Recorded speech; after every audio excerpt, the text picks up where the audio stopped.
I'm April, April Carroll. Um, and I'll tell you a little bit about myself and all that kind of stuff in just a minute. But this is constitutional revisions.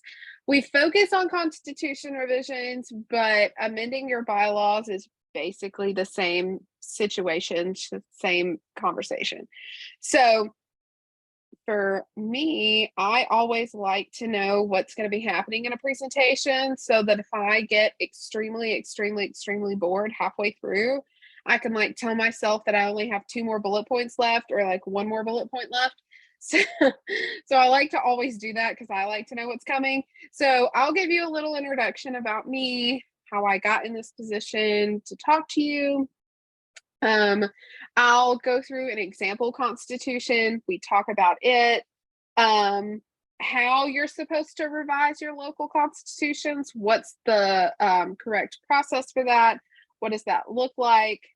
We talk about that, and then a majority of our time is going to be like questions, comments, concerns at the end about your local constitution or just chapter health in general.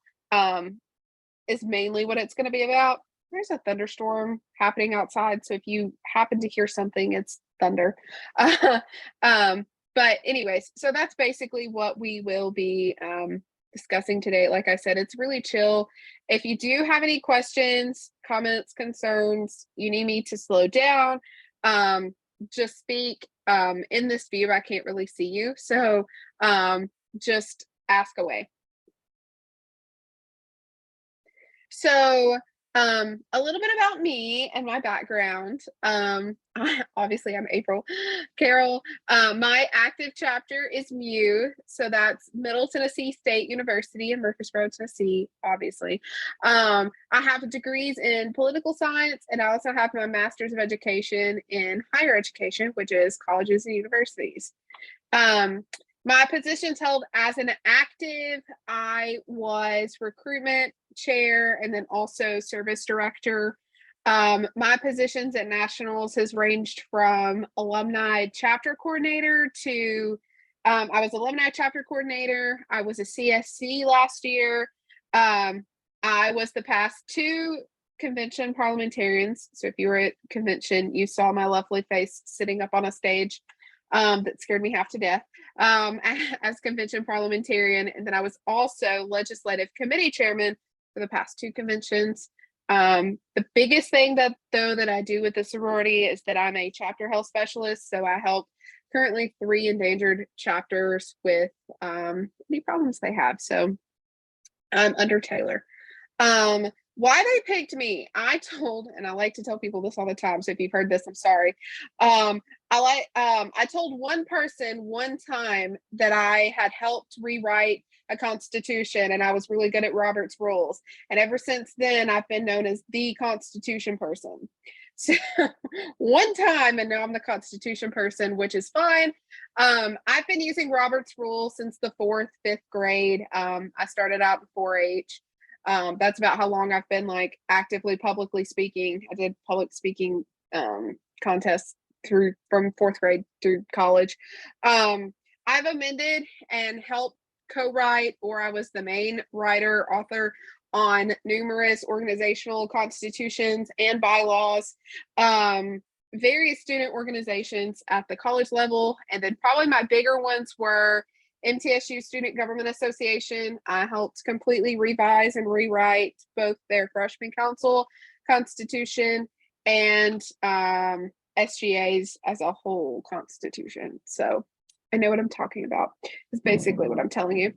My contact information is right here on the screen. I haven't put it anywhere else. So if you need it, write it down now. It's really easy to remember. And if you do forget, I'll totally put it in the chat later on. But it's just my chs.april@omegaphialpha.org. My social media is April_Marie, MED. That's all social media from TikTok to Twitter to Instagram. That's not my Snapchat handle. So don't look for me on there. But that's also my Facebook is April Marie. Both my social media and my Facebook are pretty heavily regulated because I work in a public high school. So not giving kids any access to anything. So you have to like request to follow me. And there's not much on my Facebook. But to get into like the nitty-gritty of why you're here, is constitutions, and why we really wanted to talk to you about constitutions is because there's not necessarily a national push to get constitutions up to date, but with me being there and like advocating for constitutions, I think the shift is more of like constitutions are super important to your chapter. And we talk about that when we review the cons here in just a second, but it's important to your constitution to have an updated, it's important to your chapter to have an updated constitution, and to talk about your constitution.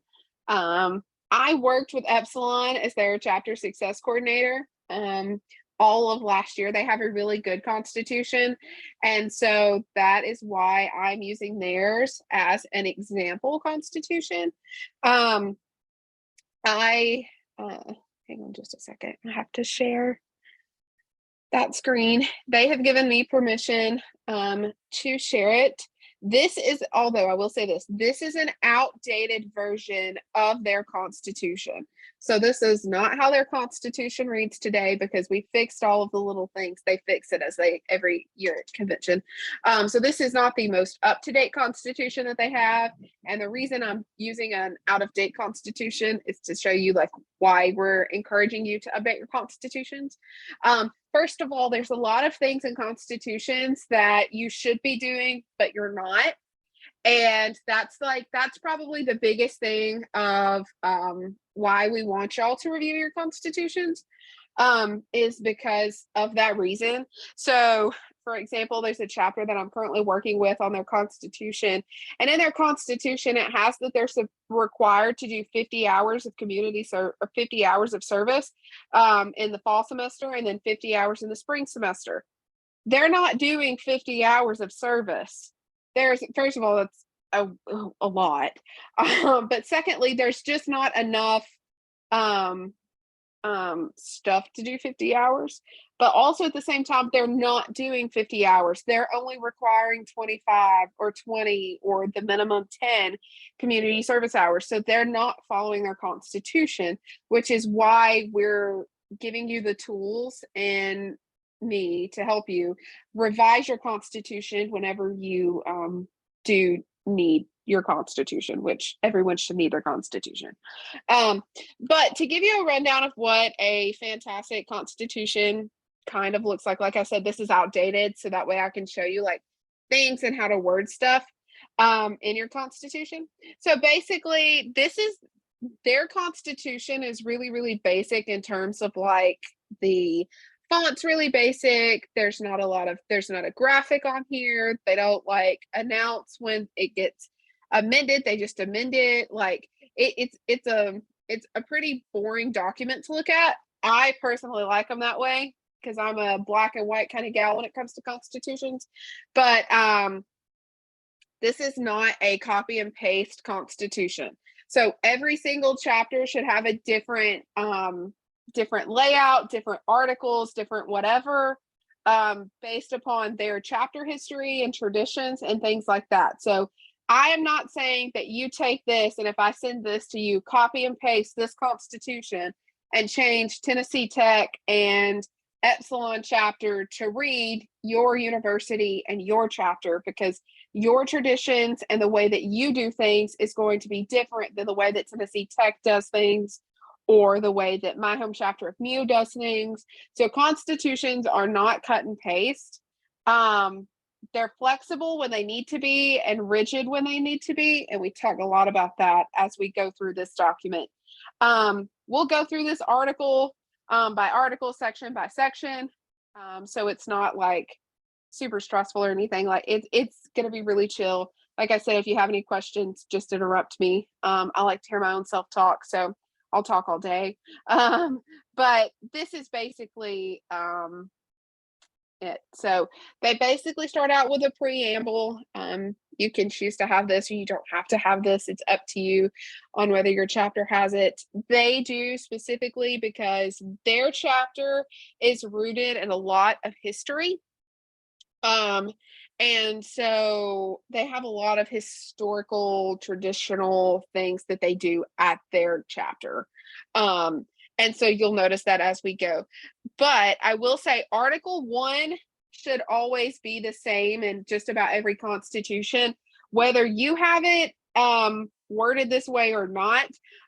This is what Article 1 should be. So it should have the purpose, the national purpose, which is Section 1, Article 1, at least in my opinion, and every other constitution I've ever seen, OFIA or not, it has the purpose and goals or the purpose, Article 1, Section 1. So that's just the way that I've seen it done. That's the way that I personally would have it set up. But having our national purpose as a Section 1 is, in my opinion, important. And that doesn't change unless it gets amended at convention. And then Section 2, it has the name of this organization shall be the Epsilon chapter of Omega Phi Alpha Service Sorority. Having the official name of your organization is important. Then in Section 3, this is super, super, super important to have in your constitution. If it's not, it needs to be added, is that the chapter shall at all times remain the principles and policies of the National Omega Phi Alpha Sorority as set forth in the Constitution, bylaws. And this is where I added this. So I'll tell you if I've tweaked it a little bit. And I added this because it's important. Standard operating procedure of the National Sorority. So making sure that you have in your Constitution that you're not only going to follow national constitution and national bylaws, but you're also going to hold yourself accountable to the National Standard Operating Procedure, which is on OPA portal. And if you have questions about where to find that, you can ask me at the end and I can show you exactly where they are. But Standard Operating Procedure of the National Sorority, that's important. So these 3 things should be in there. Like I said, so Section 5 should also be in your Constitution. I'll come back to Section 4. Section 5 should also be in your Constitution somewhere. It doesn't necessarily have to be where it's at in here, but as of convention, it is now a requirement for all Omega Phi Alpha official events to be accessible and adaptable to individuals with disabilities. And so they've added it. Has some of those added in there. That should be definitely in your Constitution as well, because it's a national requirement that your events be accessible. Not that you should have any trouble for having events on campus, but definitely should be in there. Section 4, as I said, I was going to circle back to it. This is one of those things that a little bit different to Tennessee Tech. At Tennessee, at Tech, they and their traditions and history say that they do not want to be a part of fraternity and sorority life. At Western Kentucky and Penn State chapters, they are Greek affiliated in some way, whether they work with them or Alpha Theta is actually affiliated with Greek life there. But this is completely up to your chapter on whether you have that or not. And you will find things in your Constitution that are like this that are not in here, and that's okay. But it has in here that they won't be a part of any governing or organizing body for social sororities, which to their history is very important. So now that covers Article 1. Does anybody have any questions over Article 1? Nope. Okay, fantastic. We will move on along then. Article 2 is membership, and this is where it gets a little bit more specific. Is it says, like, at Tennessee Tech, some universities, and like I said, this is where constitutions are really like locally based, but also need to be timeless all at the same time. And for Tennessee Tech, theirs is that active members can be both undergrad and graduate students. At my home chapter, it only can be undergraduate students. Nationals will take both undergrad and grad students as actives. So it's completely up to you on whether or not your chapter allows graduate students or not. That's up to y'all.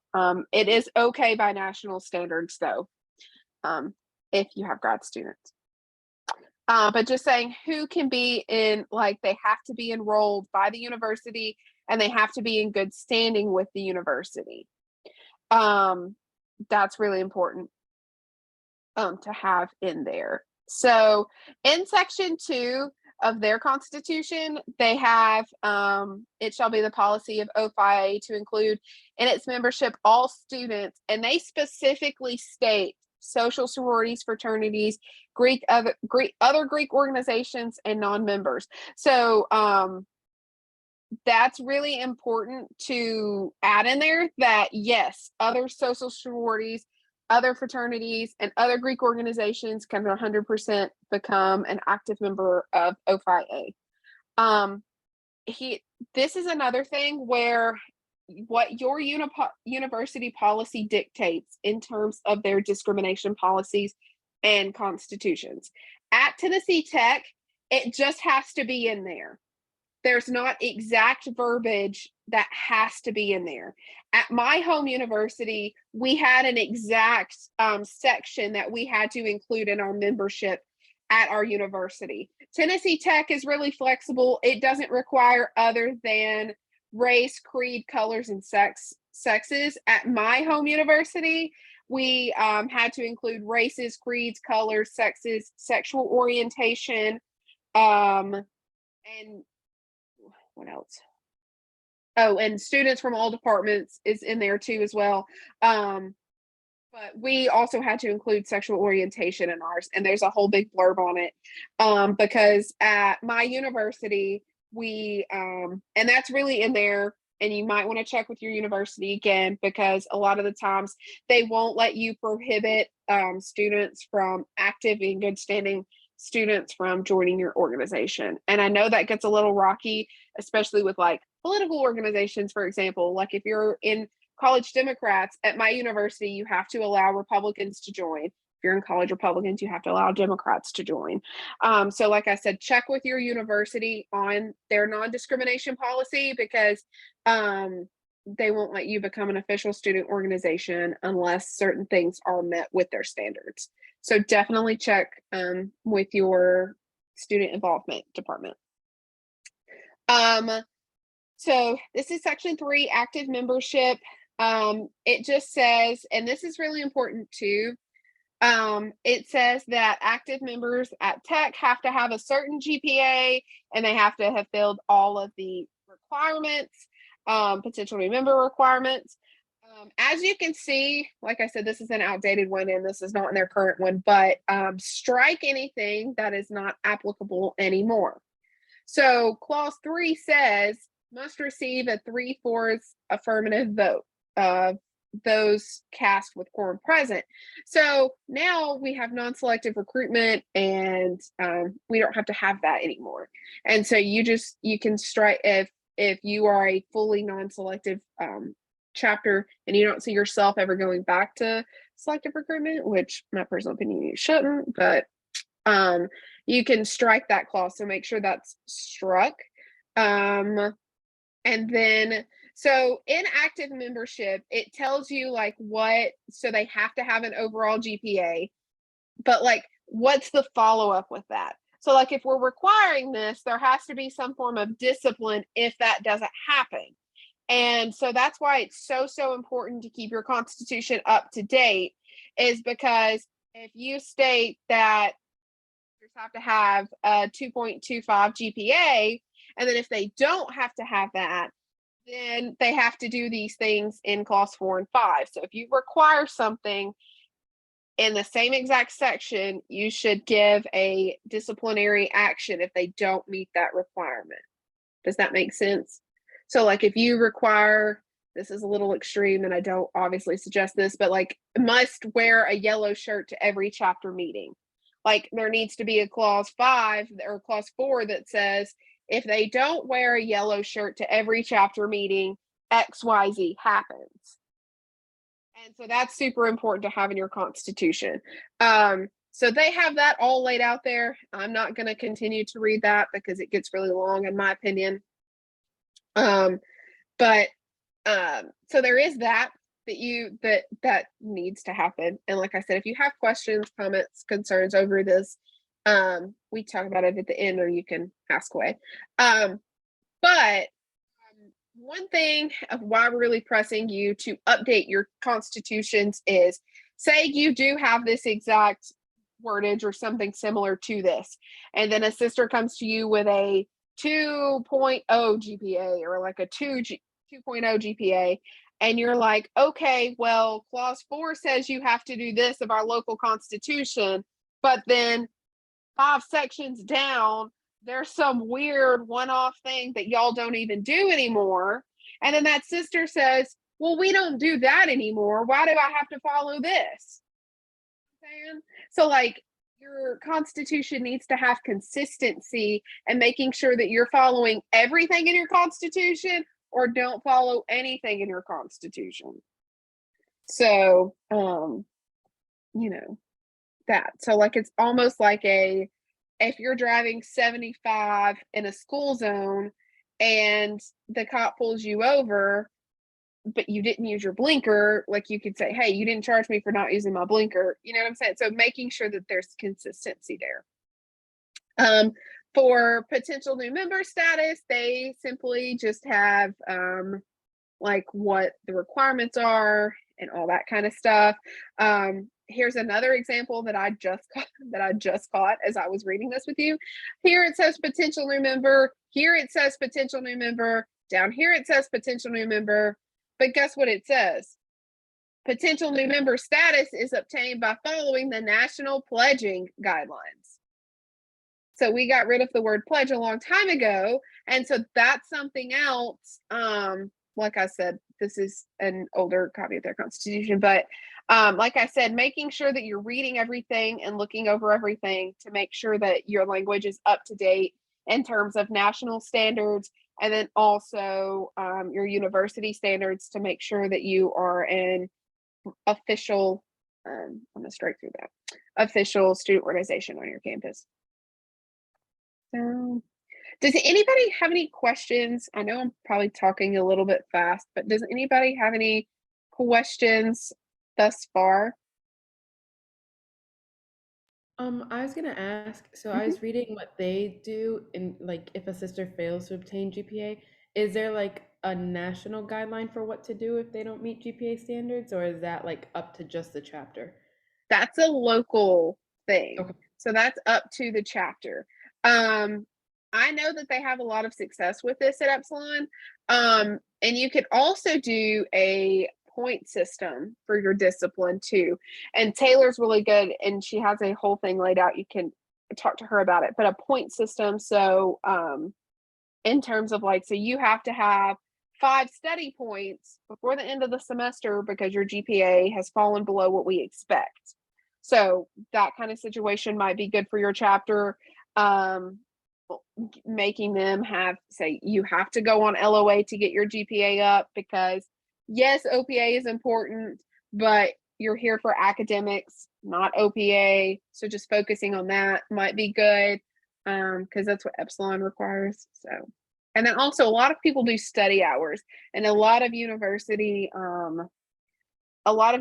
libraries have a specific spot that even Panhellenics do this, that have a spot for study log hours where you like go and you sign in your chapter log, and then they like you put in your name and what time you came and then what time you left, and then somebody's like the vice president more than likely, or your somebody on standards board might be tasked with this, of going and checking and making sure that they are actively studying in the library, in your student union, wherever that falls at your university.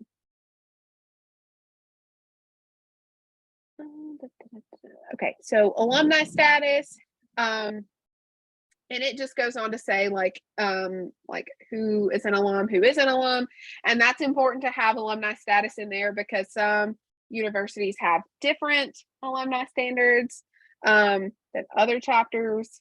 So that's up to, once again, that's a local thing. For them, it's no longer enrolled at the university. So for whatever reason, a sister drops out of college, if they transfer to another college that doesn't have OPA, they automatically become alum. Or if they do transfer to another university that does have OPIA, but they don't want to do OPIA at that chapter, you know, that kind of stuff.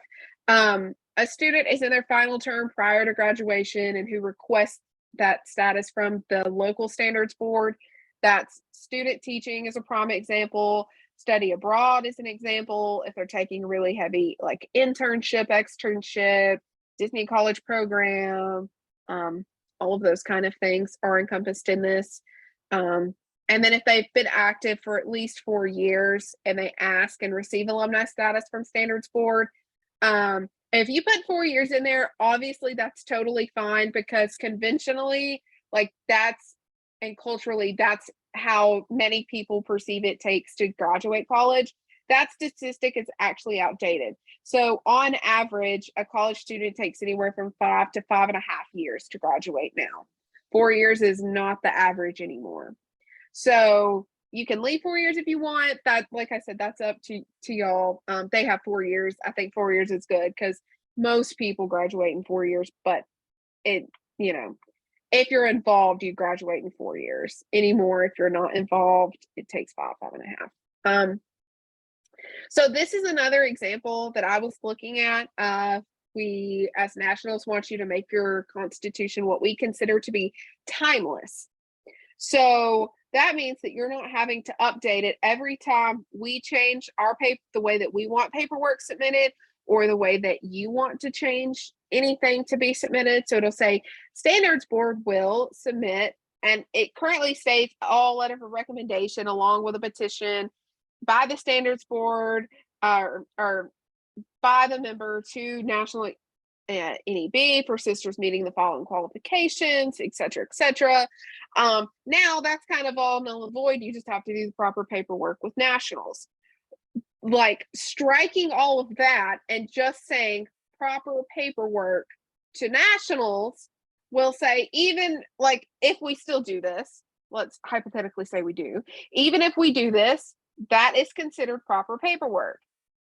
Since we don't do this and it's really just a form anymore, that's proper paperwork.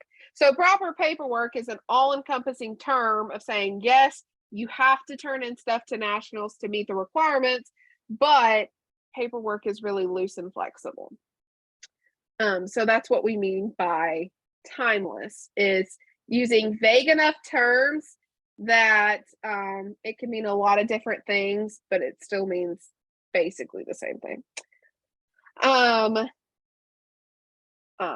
And then in clause 4, it says any sister who does not meet the aforementioned descriptions to see what other options are available shall be allowed to partition the NEB for early alum status, et cetera, et cetera.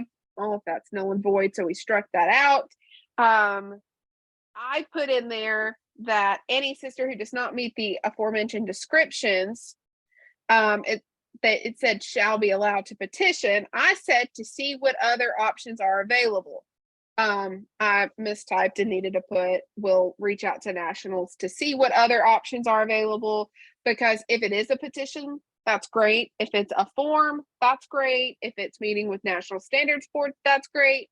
But just reaching out to see what other options are available makes it vague enough so that if we change our process, you don't have to go in and change your constitution every single time.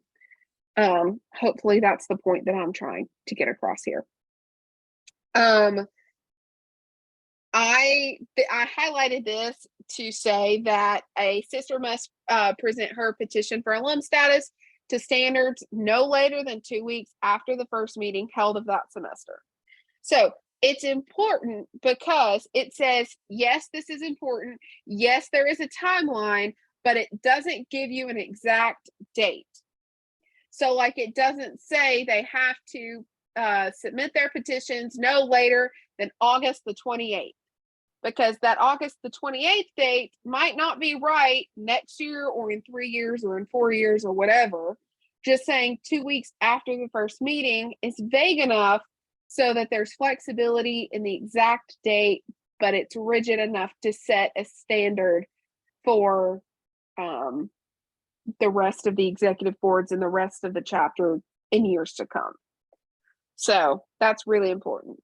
And they did a really good job on that. Leave of absence status. This is once again, so the standards board may grant up to 2 LOAs.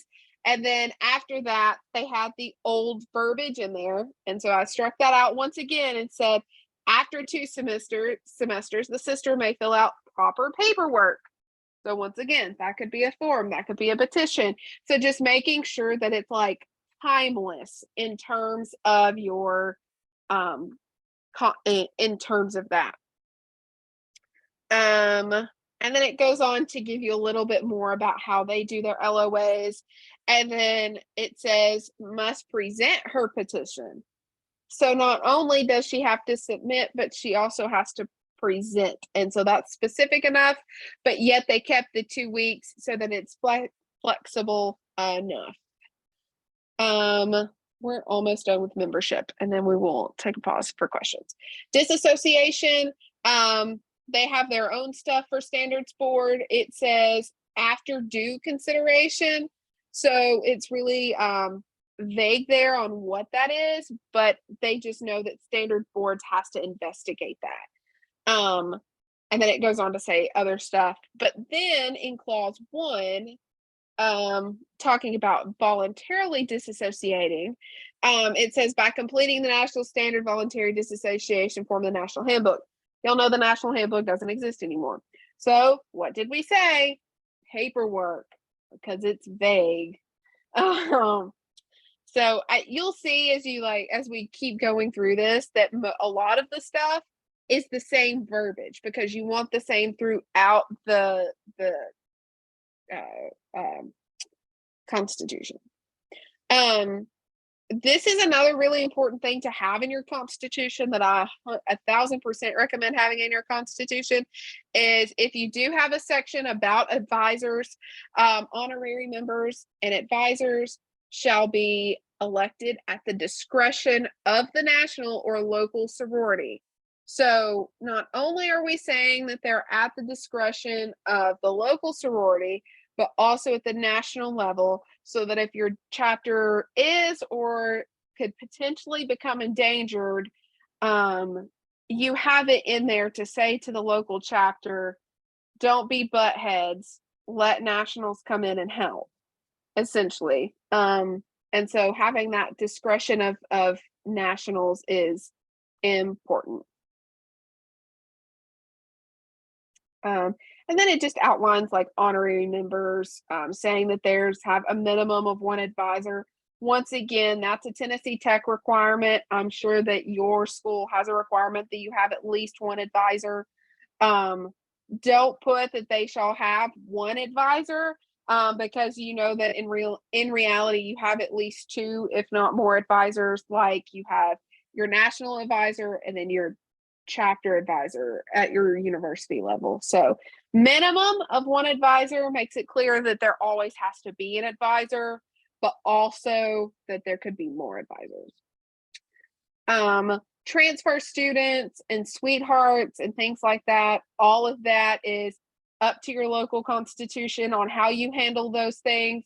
Just making sure that you have procedures laid out for those students, and for those people who fall into that category, making sure that you have a procedure in your constitution is good enough.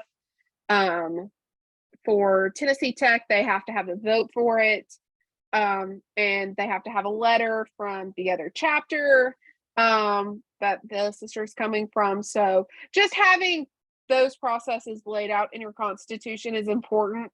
So there's continuality and a tradition being set about transfer students and about sweethearts. And then that ends membership. Does anybody have any questions over any of that? Okay. I know this is terribly, terribly boring. Like, I'm boring myself to tears. I'm sorry. There is no good way. They don't give me fun topics. There's just no good way of doing this. Um, Article 3 just talks about chapter management. I really like, and this is another reason why I picked Epsilon's Constitution, is because I really like how they list their officers in here.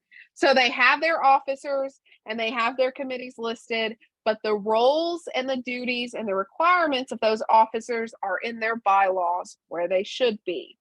So you might have officer duties in your constitution, and that's okay to have them in there. But I really like them to be in your bylaws because bylaws are more easily amendable, and bylaws are living, breathing documents that are really flexible, that probably need to be updated far more often than your constitution should need to be updated. So it just lays out their officer positions and things like that. And then it has that their requirements and duties are outlined in their bylaws. You notice that in here, they have sections 1 and 2, and that is 100% okay. But so that you're not having to constantly amend your constitution, once again, making it timeless, striking that and just saying outlined in the bylaws, so that if the sections and the section numbers do change, you don't have to go back and edit your constitution anymore. They're outlined in the bylaws. It tells you what document to look in, and you can easily find it. So it just lays out those. It also lays out the committees, and tells like basically what they do. Anything else is in the bylaws, as explained before. It goes into advisors and what they expect of advisors.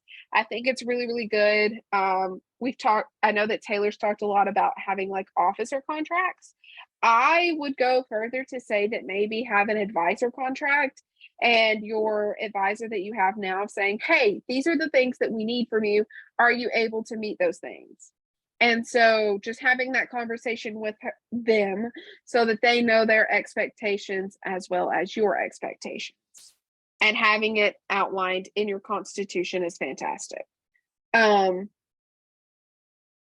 So big little pairings. I know that this is a hot button topic in a lot of chapters because it is not outlined in their constitution.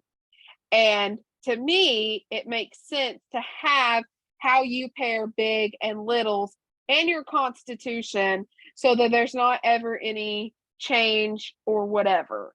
So like, you know how big littles are paired, you know the system, and you know how it goes, versus let each recruitment director kind of decide how they want to do big little pairings. Having that in your constitution is really, really good. So yes, that's another reason I pitched theirs, is because they had this in there, which I appreciate. Finance. So this just keeps up. Make sure that you are including, like they have in here, financial policies of Tennessee Tech University, making sure to include your university's policies as well as our policies, and blending those two together to create your policies is important. So yeah, so they just outline how they're doing their finances, etc., etc. If things should ever have to be dissolved, this is where they go. This is how they go. Check out the National Constitution, which I would strike that and just say Constitution, not have that certain article because it has changed. And making sure that there's somebody else other than the treasurer knowing the bank totals and things like that, so that stuff doesn't happen. Does anybody have any questions over that article before we continue? No? Okay. This is, like I said, pretty self-explanatory stuff. So service here, they have laid out what their service projects is labeled as. And once again, saying that it's in the national bylaws, striking that to make it timeless. But just having things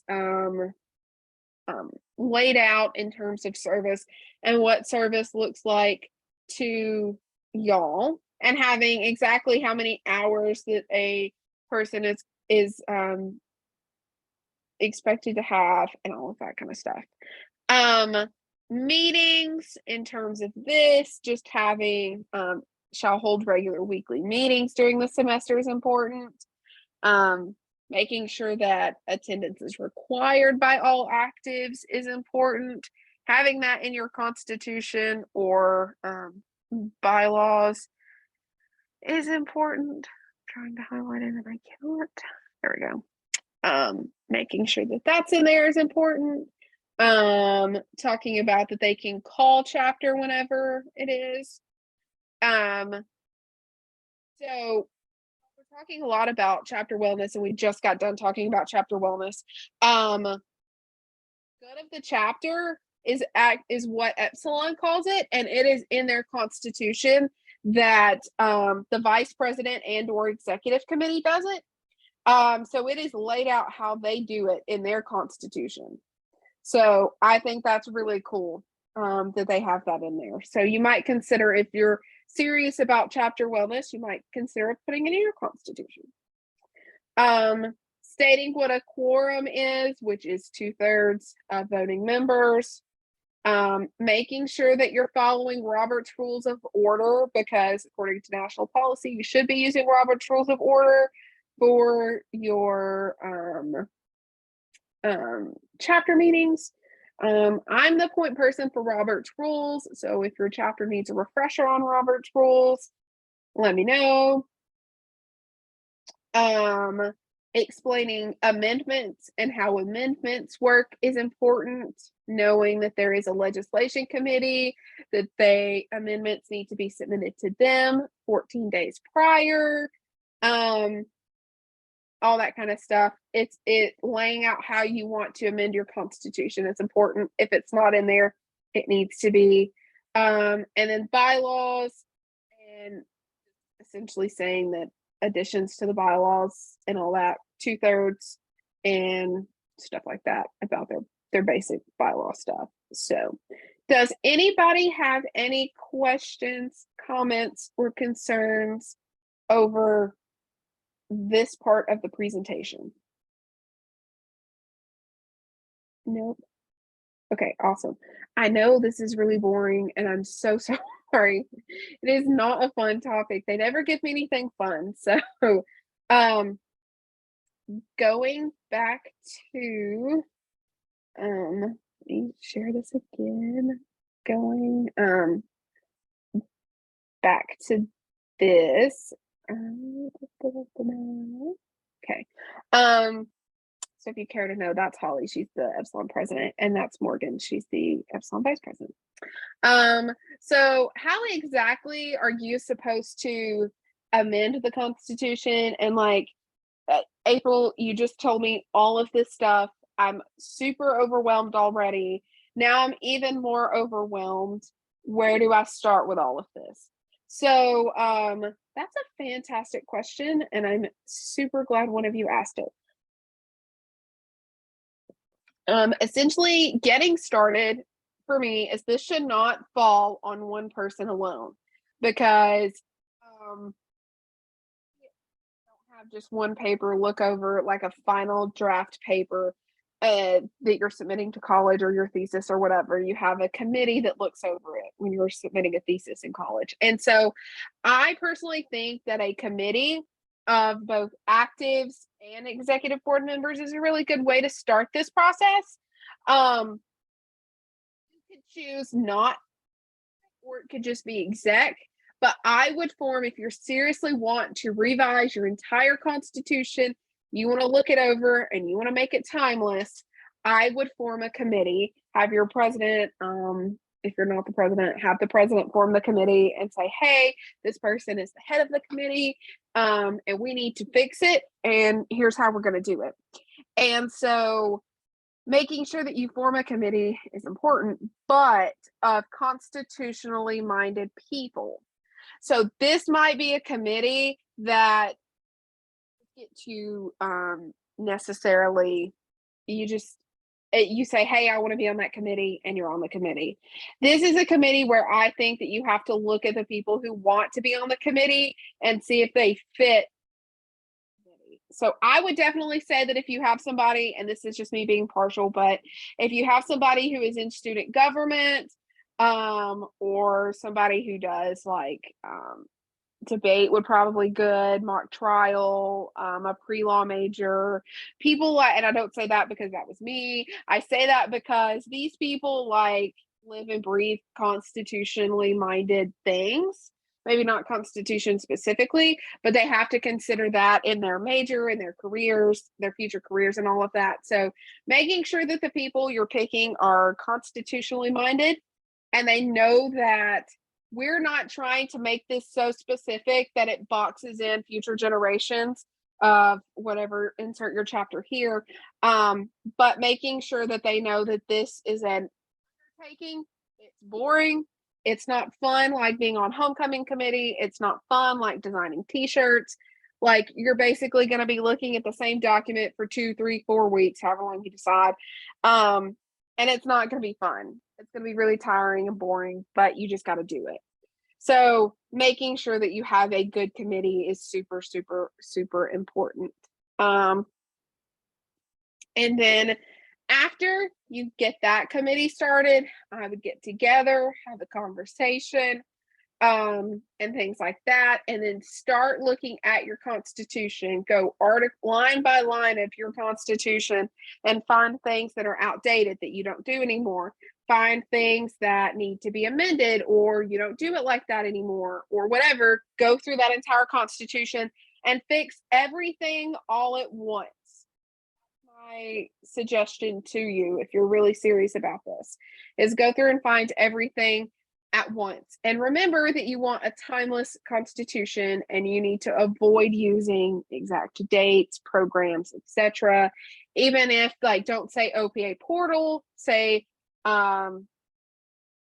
paperwork, like things like that. Be vague enough, but so vague that people are confused later on. And ensure the Constitution's flow of verbiage. So making sure that you're using the same language throughout the entire document is important. So that. And then once you do all of that, how do you... so once you do all of that, your Constitution just isn't magically amended.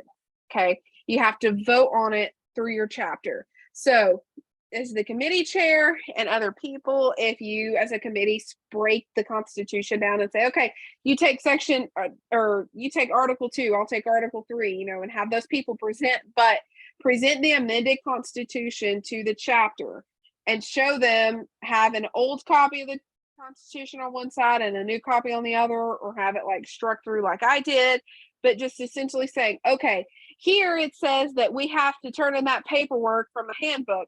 Well, y'all, that handbook doesn't exist anymore. We're saying paperwork because it's vague enough. We know we have to turn it into nationals. We don't know what kind of paperwork it is. Paperwork is a good vague term, and things like that. And so walk through that with the chapter so that through the entire document, so that they know what changes are coming, happening, whatever. So once you've formed the committee, you've gotten all your problems, and you really have that amended Constitution down really well, and you think that you're ready for this to become your Constitution, you have to vote on it.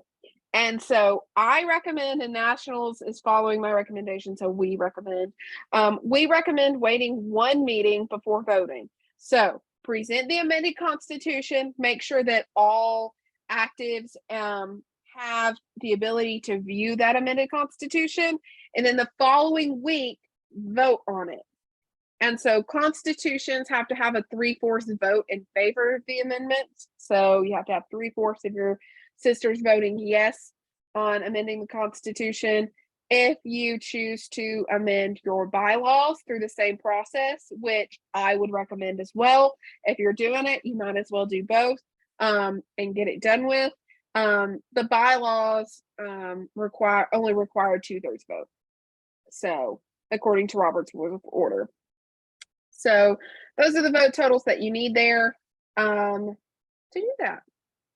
So that is basically my presentation.